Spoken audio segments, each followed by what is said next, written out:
Jim, care is delivered in three places, right? It's delivered in the hospital, in an outpatient setting, and then at the house, right? So we keep talking about trying to push that care closer and closer to the patient's living space, right, so they can be an empowered patient, right? Sure. So we can do daily measurements on them. We can measure their heart rate at home for congestive heart failure, check their blood sugars at home, and let that feed back into a central place, and then we can help with clinical decision support. Like telemedicine. Telemedicine.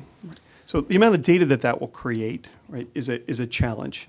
But to take the inpatient, the outpatient, and the home care, where I think the greatest leap for healthcare can occur is in the clinical decision support, whether it be in the inpatient, outpatient, or home.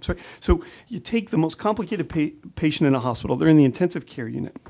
That patient's they're on a monitor for their heart. They have a heart pump. They're going through dialysis to make up for where their kidneys aren't working. They're getting all these different sorts of drips and medications.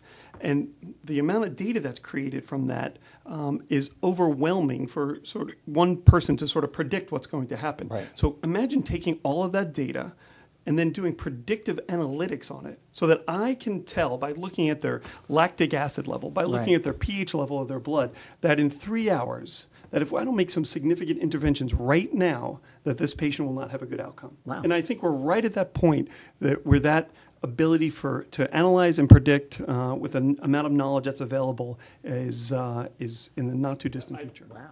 I think Sanjay hit it out of the park on that one. That's really where we're headed. And I would tell you, just even now, just something simple such as there's blood thinners that we use in today's world that if you don't have a certain gene in your body, we shouldn't be giving it to you. It's not working. And we're sort of spending on expensive pharmaceuticals that won't help the patient. So even now, if we can just pull that DNA marker down, we could change the outcome of so many patients. So I think that we're just starting to scratch the surface on that, but I think that's going to be the future for personalized healthcare, right? So now we talk truly about an empowered patient because they understand their genetic makeup and what they can and can't be taking. Wow, cool. Yeah, we'll come back.